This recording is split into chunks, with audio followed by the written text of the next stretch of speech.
Hello and welcome back to Watching Brief on what appears to be the second time in a couple of weeks, an emergency push button, smash glass, record episode special type situation.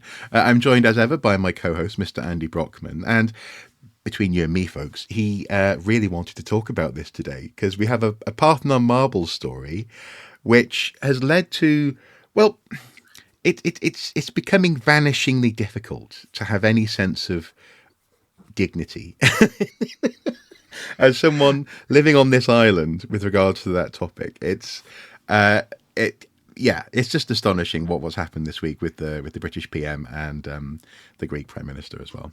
What do you make of it, Andy? Having picked myself up off the floor where I've been rolling around laughing my arse off, as the phrase goes. Look, the reason we press the emergency button is that the Parthenon marbles became on Tuesday all of a sudden front page news, leading all the news bulletins out of absolutely nowhere, and the story has now gone viral and it's now gone international because cut to the chase. The Greek Prime Minister, who is a Conservative politician and ought to be a political soulmate of Rishi Sunak, leader of the Conservative Party and the current British Prime Minister, Kyriakos Mitsotakis, was on a high-level visit to London, which meant meeting ministers, having discussions about really serious issues like immigration, the situation in Gaza, refugees, and so on. International economic issues. International economic issues, UK relations with the EU. There is a shopping list of things that Sunak and Mitsotakis would be talking about if this was a normal visit. And the highlight of a visit, Prime Minister to Prime Minister, is a face-to-face meeting where those issues that have been thrashed out in advance by their staff are discussed, and then there's usually a joint press conference, a press statements issued and so on, and everyone thinks that politics has been advanced by a sensible process. I thought you were going to say by a centimetre then. But that's but the thing is, that's more or less what we're talking about, isn't it? It's a formality, and it's just a statement of we have met and we discussed certain things. Yeah, we agreed to work. We agreed to work on reducing immigration by small boats. That's a thing they've both got in common. Yeah, right? Yeah. This was meant to happen on Tuesday morning, as we're recording. So it would have been the 28th of November. Yeah. What actually happened was late on the Monday night, it became clear from Downing Street that Rishi Sunak was cancelling the meeting. Now, this is unusual at the best of times, and to do it late on the evening, in the night even, before the meeting's meant to be taking place, is pretty much unheard of for this kind of visit. These kinds of visits are prepared for months in advance by the staffs and foreign ministries on both sides. So a last-minute event like this is pretty much unheard of. And then we found out why it was being cancelled. Yeah. Was it? So let me ask you: was it cancelled because of pressing, shocking matters abroad? Was it cancelled because the Greek Prime Minister wanted to bring up Rishi Sunak's incredibly short trousers? Was it cancelled because the Greek Prime Minister was going to say something that was completely unpredictable and that no one could have prepared for? No, it was cancelled because he did an interview with the Laura Kuenssberg programme on BBC One on the Sunday morning, where she asked a direct question about the Parthenon marbles, and he said, "Yeah, we'd like to have them back, please. Thank you very much. They're a work of art. It's having half in London and half in Athens." I'm paraphrasing here, but this is the gist of what he said. It will be, and I am quoting here, it will be like cutting the Mona Lisa in half. Now, in saying that, it's a graphic image. It's I think a perfectly valid image. And as you say, it's something that Greek governments have been saying since the middle of the 1830s, when Greece became independent from Ottoman Turkey. It is one of the most predictable, most obvious things that will going to come up in conversation. And crucially, there's a precedent. If you don't want to change things here in the UK, as the government at least, we'll come on to the museum in a second. If you don't want to change things as the government, there is a precedent as to what you say. You say no.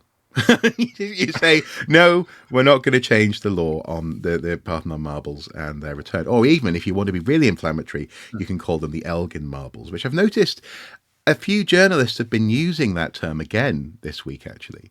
And conservative politicians, and that's done very deliberately. Yeah, it's done very deliberately to move the narrative away from the Greek narrative and to the narrative that they are owned by the British Museum under the British Museums Act and cannot be returned to Greece. Yeah, because obviously Elgin made them, hence they're called the Elgin marbles. Yeah. No, it's a piece of political theatre. Yeah. It's lines in a political script, basically.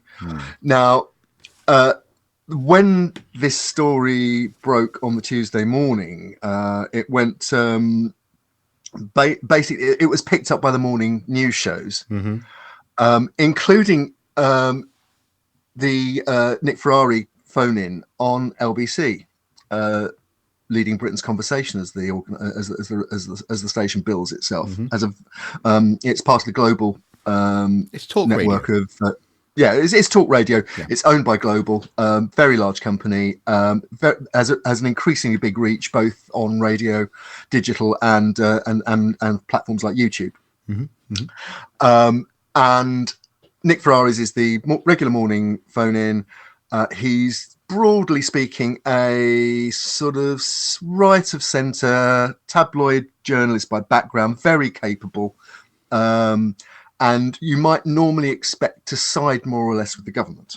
He's seen as friendly forces. He's the show where ministers do turn up to be asked questions, whereas they wouldn't turn up, for example, on the James O'Brien show, which follows him. Yeah. And in that sense, I think a lot of people wouldn't describe him as right of centre.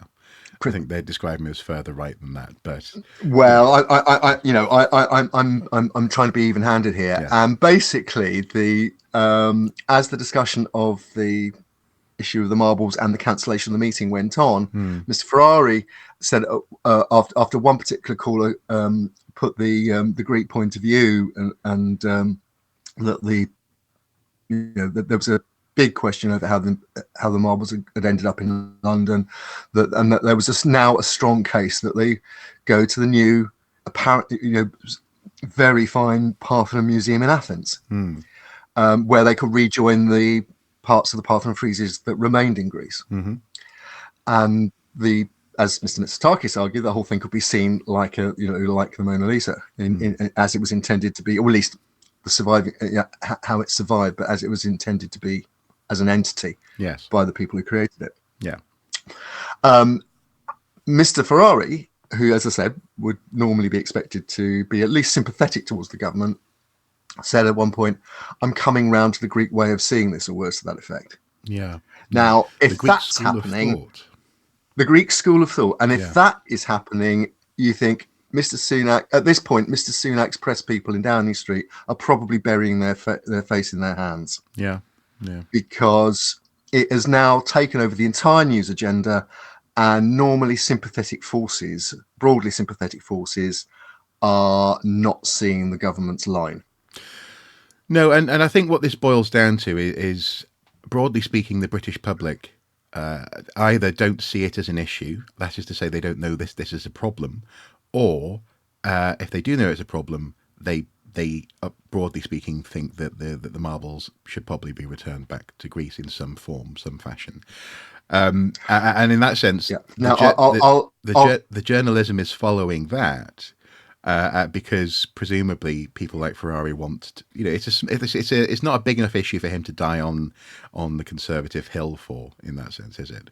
So the tectonic plates have moved, and the tectonic plates have moved, and the tectonic plates are actually moving visibly in the course of Tuesday morning, because what is happening is people are increasingly saying, wait a minute, what is the Prime Minister doing cancelling a bilateral with a fellow head of government from a friendly government, a fellow member of NATO. Yep.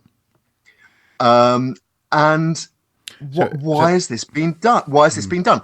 And every day around the middle of the day, there's what's called the lobby briefing. And that is when lobby journalists who are specialists in covering political events at Westminster, they have special passes, are briefed by what's normally called the Prime Minister's spokesperson, who is normally not named. It's actually that usually the head of press or the deputy head of press media in Downing Street. Yeah. And with nothing else going on that day, apart now apparently than the row that Sunak has provoked about cancelling the meeting with Mitsotakis, citing the Elgin marbles. Downing Street doubles down. Yeah, and says that the reason the meeting was cancelled was that it was clear that Mr. Mitsotakis had no intention of discussing all these other important bilateral issues like immigration and Gaza and EU relations and so on, but he was determined to relitigate things that had been settled in the past. Yeah, and even further and even more provocatively, they accused the Greek. The Greek Prime Minister, his office, of reneging on a deal not to raise the issue of the Elgin marbles, Parthenon marbles, Parthenon friezes in public during the visit. Yeah, which the Greeks immediately denied, and it's still not clear whether there was any kind of agreement, explicit or tacit. But basically, what the lobby briefing did, far from calm things down and try and smooth relations out, it actually only made things worse. And the other thing that made things even worse was it emerged that instead of a meeting with Sunak, Mr. Mitsotakis was offered a meeting with his deputy, Oliver Dowden. Yeah. Now, Oliver Dowden is he's a Conservative Party apparatchik. He's a lawyer by background, but he was briefly culture minister under Boris Johnson. He is a culture war warrior. He's the person that called this unminuted, unpublicized meeting with heads of historical organisations, Historic England, museums, and so on, to push the government's line on, for example, statues. Yeah. So, and this was long before the Retain Explain actual guidance was published. It was basically a private meeting that no one really actually publicised the contents of either, which was a shame. No. But in that sense, but people we know that people who attended were under strict instructions not to discuss what had been discussed. Yeah, and they agreed to it for some reason. Yeah. But in that sense, we know that we know what side of the bread his butter is on. He definitely is not going to be remotely sympathetic to this. And also to have a meeting with the Prime Minister cancelled and to be offered the deputy instead, when you are a fellow head of government, is diplomatically it's almost a middle finger. Yeah. It was being offered to be refused, I think. Yeah, and in that sense, you can clearly hear that Loki agrees. It's just woeful behaviour from the Prime Minister. Yes. So, what does this mean? In so much as in that sense, it would have been, one would think, quite an easy Conservative small c or indeed big C victory for our Prime Minister to be seen in a press conference saying, "I have reiterated that the law will not change." Yeah. But for some reason he ran away from this, and he's been described as petulant, a coward on this issue, and seemingly, I suppose at best, possibly just disinterested in what is probably one of the most obvious. It's as obvious as every single time the US president comes here, someone has to mention the so-called special relationship. Yes. It's as clear as the nose on that political face that this topic is going to come up, and it's astonishing that it wasn't handled well. I mean, did anyone in the British establishment handle this well? Well, this brings me on to perhaps the highlight of the week, which was the See what I did weekly there? Prime Minister. I set them up. It's almost as if you've been setting me up with lines you were going to feed me. Yep, just little morsels. Right. Okay. Wednesday lunchtime. Now, if the lobby briefing is something that happens every day, every weekday at Westminster, Prime Minister's Questions happens once a week on a Wednesday.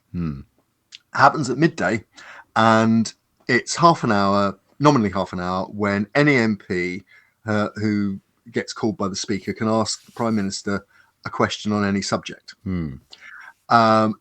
And as part of the ritual of PMQs, which is covered extensively, it's shown live on television, in the news programmes, and it's covered by the press journals and so on. The Leader of the Opposition, currently Keir Starmer, Leader of the Labour Party, gets to ask 6 questions. They can be about individual subjects, or what usually happens, the Leader of the Opposition tries to create a narrative. Yeah. And the ritual is that, so to say, Starmer gets 6 questions and the Prime Minister gets the last word. And it's a bit gladiatorial. And it can also make the set the mood really in Parliament, certainly even for the rest of the day, and possibly, as we'll see, for longer. We can discuss this in a minute. But basically, Starmer stood up, and the first of his 6 questions, and I'm going to quote directly from Hansard here, that's the official record of what is said in Parliament. Starmer stood up and said, quote, "In an effort to hide from his failures, the Prime Minister spent this week arguing about an ancient relic that only a tiny minority of the British public have any interest in.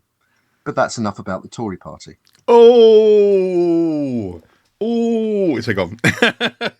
And it carries on in that vein. Yeah. He said, and again, what he does really cleverly, he and his speechwriters and his press advisors, they tie immigration, which is currently the government's main hot button issue, which it wants to build its entire public strategy around. Yeah, if they made a Toy Story doll of Rishi Sunak and he had a pull string, that pull string would just make him say, "Stop the boats, stop the boats, stop the boats." Yeah. It's the number one priority. Stop the boats. Yeah, so. Yeah. Yeah. And he ties it to the Elgin Marble story. So Starmer continued, "In 2019, they all promised the country that they will control immigration, saying, quote, numbers will come down and the British people will be in control. How's it going?"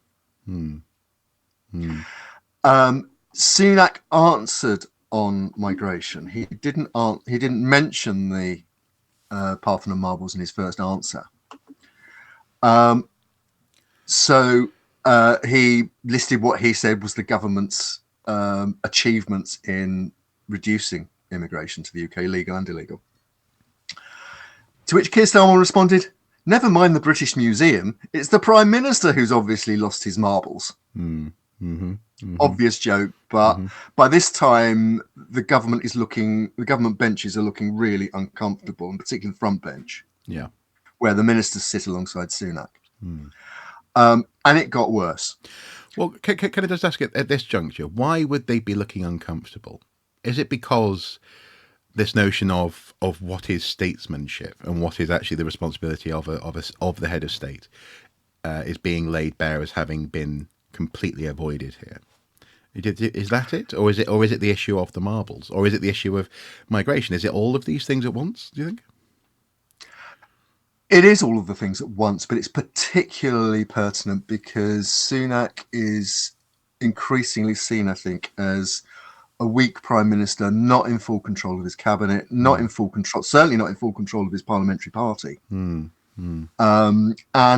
basically as somebody who hasn't been in Parliament for very long, had a very rapid promotion through the ranks to First Chancellor and now Prime Minister, albeit never confirmed by a vote. And he was the last person standing when Liz Truss self-immolated.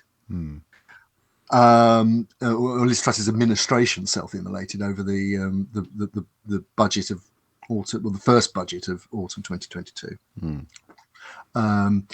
And it's now becoming clear to many people he's actually just not very good at it. I see. So it's that sense that the wheels are falling off everywhere they look. Something's broken. Exactly. Yeah. Okay.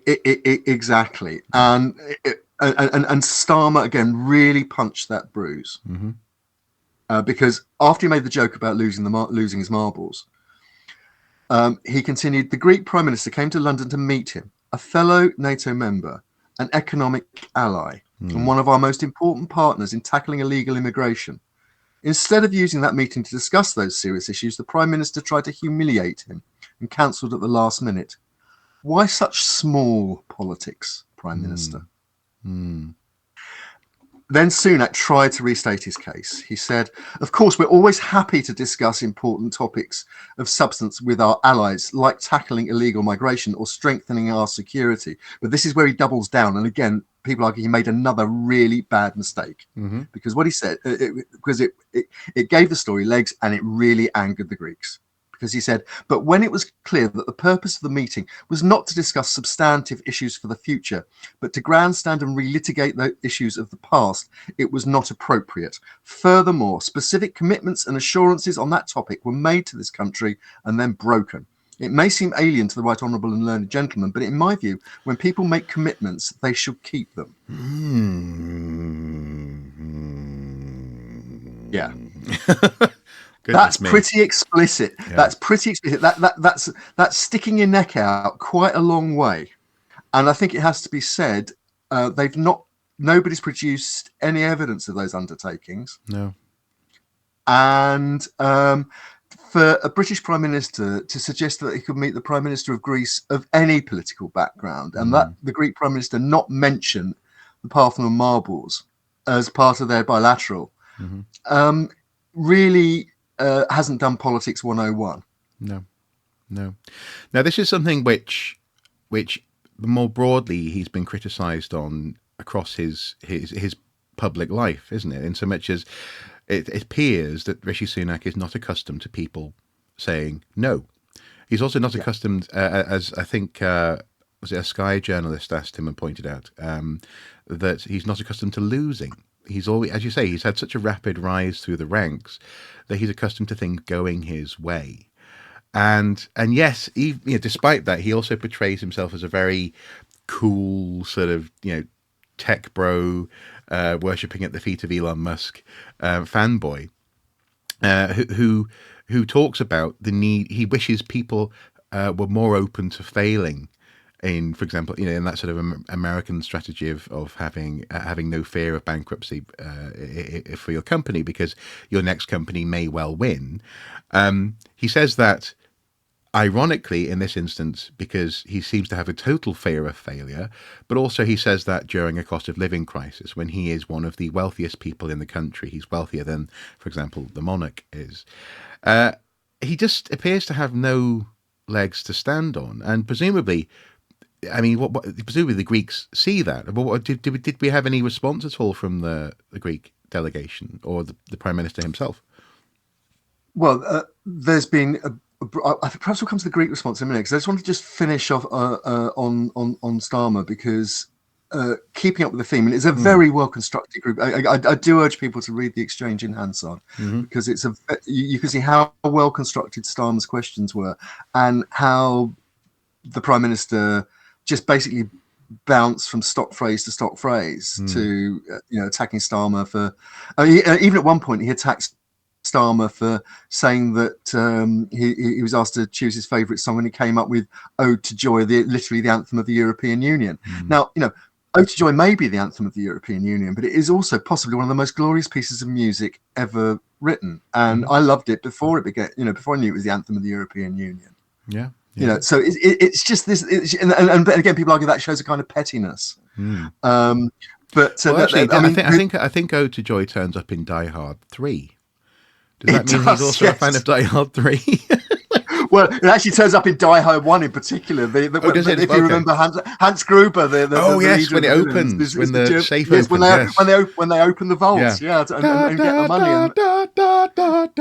Yeah, exactly. Absolutely, Yeah, it's one of the great scenes in modern cinema. Yeah, I mean that's fine. You can be a fan of Die Hard, but you know the two aren't inextricably connected. No, and to treat this with get back to treating this issue with the seriousness and Mr. Sunak's stance of the series, it deserves. The possibly the most stinging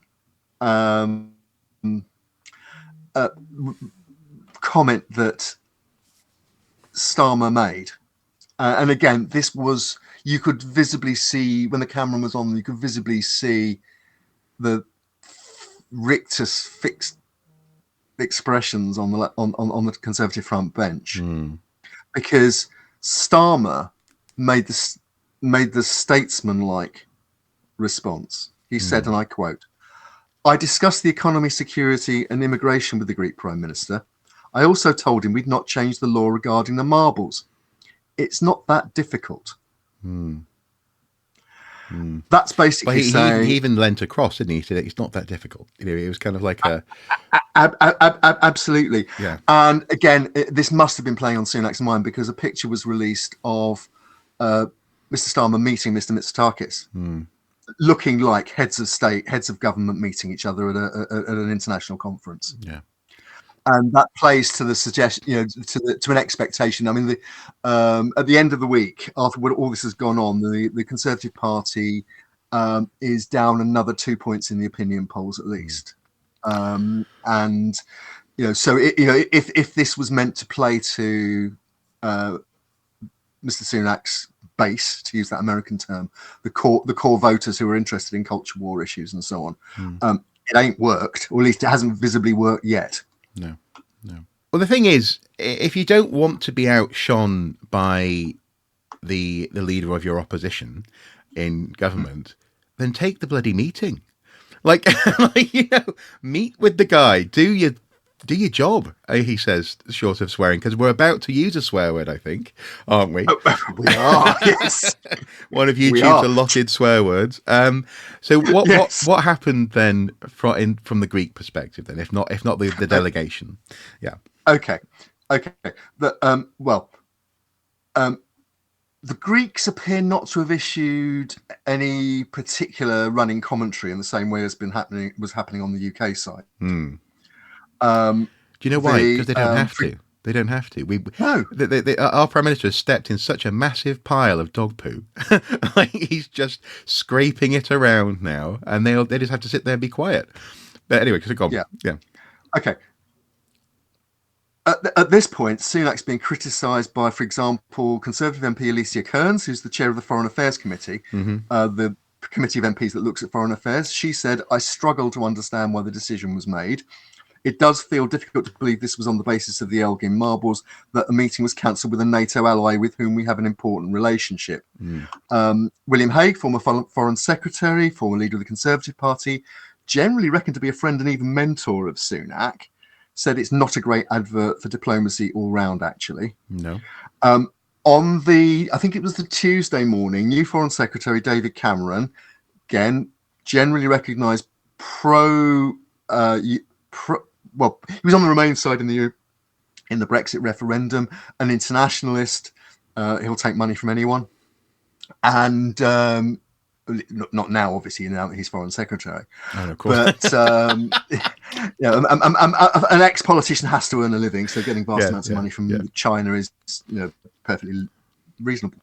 But no, Cameron, Foreign Secretary, carrying the weight of the nation's foreign policy on his shoulders at a NATO meeting that morning, apparently had to go around trying to build bridges, mend fences with the Greek delegation at NATO. This stuff has consequences, and with an idea, an unnamed European official was quoted in the Guardian as saying basically that they couldn't understand what was going on. Quote, if you want to be global Britain, open to the world, based on international values and diplomacy, you don't just stop talking to friends because of an issue that's been around for 200 years. Not engaging is a problem. So and it's about to get worse. Well, just before we get that particular little bit of Greek yogurt there, we have reactions. Just looking at headlines. So Politico.eu, Sunak's Greek hissy fit won't stop marbles deal, says British Museum's George Osborne. That was 20 hours ago.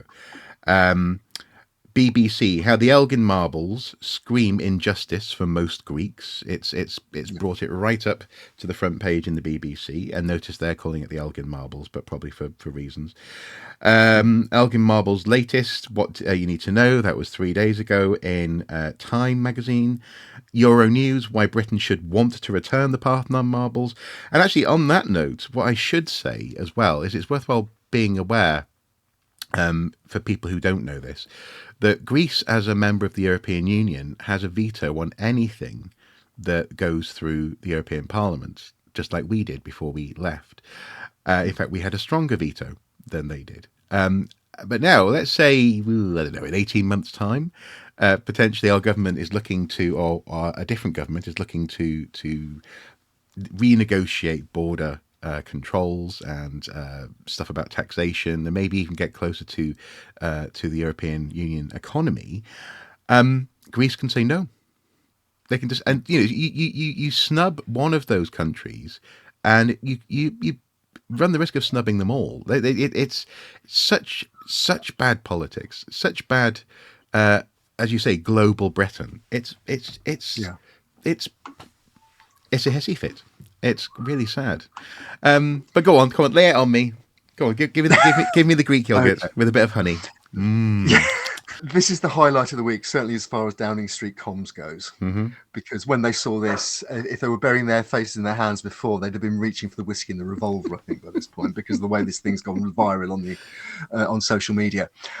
There's a right-of-centre Greek newspaper, the title of which translates into English as Free Hour. Yeah. And yesterday, it ran a front page with a picture of the Parthenon marbles and a picture of Rishi Sunak, and the headline in English, which means it was designed to get for an English-speaking audience, because the rest of the paper's in Greek. Mm-hmm. The headline in English: "Fuck you, bastard."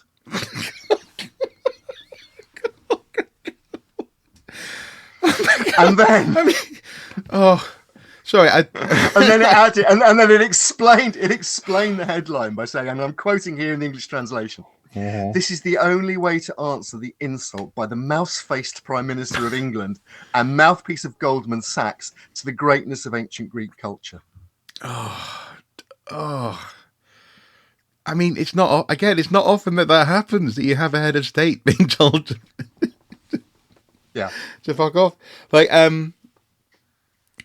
so when will we be finally packaging the Elgin marbles? Then will it be next week for international transit? Or it's interesting. I mean, the consensus among the commentariat appears to be that this has been such an appalling mistake, compounded by further mistakes, that Britain's political case has, in public, internationally, has just been completely undermined. Yeah, and of course we need to remember, of course, earlier this year, the story about a senior curator at the British Museum selling stuff on eBay. That hasn't helped. That's also been brought up in this context. It has. Yeah, it has. I mean, to be frank, though, in strictly political and legal terms in the UK at the moment, because that story has fallen away from the headlines somewhat. It's relevant, but it's not critical. No. What's critical is, as I say, quite how badly Sunak miscalculated, for whatever reasons he did it, and probably just for he's got a record now in doing things to please a relatively small 40, 50 or so right of centre, very right wing backbenchers, Mm-hmm. Mm-hmm. who and as part of the culture war. Now, and then the other thing, again, why make this a hill to die on when legally, yes, the British Museums Act prevents the British Museum handing the marbles back over Mm-hmm. Mm-hmm. permanently, assigning title to Greece. Mm-hmm. But what it doesn't do, and what the government can't do, is stop a bilateral deal between a Greek museum and the British Museum, or the Greek government and the British Museum, for a, quote, loan. And that's what George Osborne has been trailing for months now. And people like Ed Vaizey and other people who want to see a solution. Both of those, George Osborne and Ed Vaizey, conservative politicians. Yeah. Yeah. Sunak's own party. Sunak is not even can't even carry a majority in his own party on this. No. He hasn't. And if you after you talked about. I mean, the thing is, to be absolutely blunt, he's trying to please people, either people he knows in Parliament or people who he imagine lives, for example, up here in the northeast of England, who, were he not a prime minister, and let's say he was just wearing a T-shirt and shorts on the street, they wouldn't give him the time of day because of how he looks, to be blunt. It's really weird. It's really, really a weird, as you say, a strange hill to die on, this one. Yeah. Well, and again, George Osborne, Chair of Governors of the British Museum, senior Conservative politician, former Chancellor of the Exchequer. He has a podcast. All the best people have podcasts these days. And he has a podcast called Political Currency, which he co-hosts with Ed Balls, the former Labour Shadow Chancellor.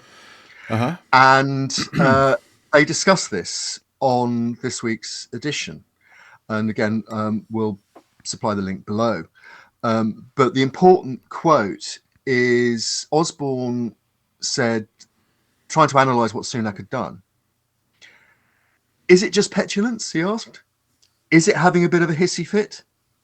And I think if that's the reason, it's not because Mitsotakis was going to raise the Elgin marbles. It's because he Mitsotakis, had met the Labour leader Keir Starmer the day before. In other words, because Keir Starmer had that meeting, which is, again, is perfectly normal. He's met President Macron. Is Sunak going to refuse to meet President Macron next time he visits London, if he does before the end of Sunak's premiership? And so was it really just that petty that basically Keir Starmer was looking more prime ministerial maybe than he was? Is he that insecure? Yes. It's just like the problem is you cannot say he's not, because it should be the easiest thing with 200 more, well, almost 200 years, 190 odd years or whatever of precedent. It should be the easiest thing in the world for the British Prime Minister to sit down in the room with the Greek Prime Minister and have everyone know what's going to be said. Can we have the Parthenon marbles back? No, you can't. Or at the very least, no, we won't change the law. You're welcome to talk. And that's where Starmer was really, really clever. Yeah, because by saying on the record in Hansard, we won't change the law. That's fine. But as I was saying just now, you don't have to change the law to reach an agreement. No, but we'll see the Parthenon marbles, Parthenon friezes back in Athens. Yeah, reunited with the ones that remained in Athens. And my sort of last thought on this really is, George. In Political Currency, George Osborne said, and again I'm quoting, "To my mind, as chair of the British Museum, it's all the more reason to press on with our efforts to try and reach an agreement with the Greeks." Starmer and the Labour Party has basically endorsed that approach, that you don't need to change the British Museum Act, but it's perfectly possible to come to an agreement with the Greek government that will see the Parthenon marbles going back to Athens. And I think with polling as it is, and as I say, the Labour lead is currently north of 20, which would see the Conservative Party in Parliament cut by roughly half and a Labour majority of over 100. If it happened, if there was a general election today, it is more likely than not that Keir Starmer will be the Prime Minister after the general election which could come in May, more likely to come in the autumn. But I would suspect that within a year or so of Keir Starmer becoming Prime Minister, if that happens, the Parthenon marbles will be back in Athens. Yeah, it's been a long time coming. I think, if nothing else, this is it's a small earthquake in the great scheme of politics, particularly given the other things that are going on in the world at the moment. But it is it's such an own goal that it's difficult to see a way back. It is, but also in that sense, what it's done, interestingly, from our perspective, is it's turned museums and museum relationships into diplomatic, ambassadorial, if that's the word, discourse. It is now for George Osborne to try and paper those cracks, or even fill those cracks, mend relationships now. By being the head of the British Museum, it's such an own goal, as you say, and also, you could say Sunak shot himself in the foot. You could say something exploded in his face. Whatever he thought he was going to achieve, it has just gone so inverse, so back on himself, such that I mean, yeah. So in that sense, the momentum is undeniable, I think, at this point. Yeah, there's a phrase in diplomacy called blowback, which is basically the law of unintended consequences. And this is top blowback. Tsunami back. Tsunami back, yeah. Can I actually? I said I was going to have the last one. Can I just finish with one last little footnote? We've been dancing on with different phrases, and I've certainly used at least three. I've talked about the Parthenon marbles, I've talked about the Parthenon friezes, and I've talked about the Elgin marbles just in the course of this conversation. Classicist Mary Beard popped up on Twitter the other day and said, points of information and pedantry, if you like. She didn't use the word pedantry, but she said basically, technically the Parthenon marbles are the complete Parthenon friezes, not just the ones that are in London. Yeah. Okay, well, folks, that's been a Watching Brief special. Hopefully you've enjoyed it as much as we apparently have. And if you want to support our ongoing work, please do consider supporting us on Patreon. You can also find the Watching Brief badge selection on the Etsy store linked below. Perfect stocking fillers for the archaeologist in your life. Not that I'm trying to sort of do a Jedi mind trick there. You will buy the badges. But you looked as though you wanted to comment there, Andy. Have you enjoyed yourself? Do I enjoy watching a place I actually still quite enjoy living in humiliating itself on the world stage? Not especially, but on the other hand, this has been blooming funny. Yeah. It's one of those stories that when it first broke on Monday evening, am I actually really seeing this? Has Downing Street so lost the plot that because anybody who knows anything about it, instantly how it was going to play, and it sure enough, and it just so happened that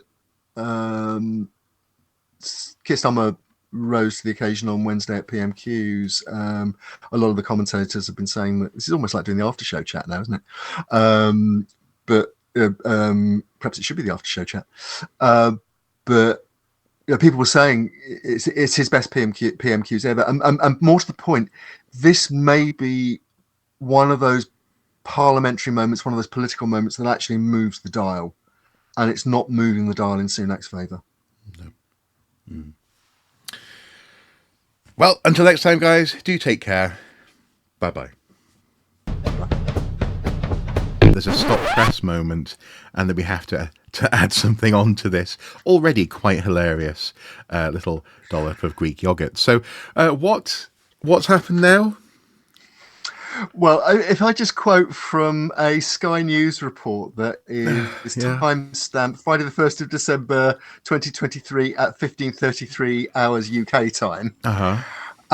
It is a report from the COP28 Climate Summit in Dubai, and the headline, I think, says it all. I'm finding it very difficult to keep a straight face here.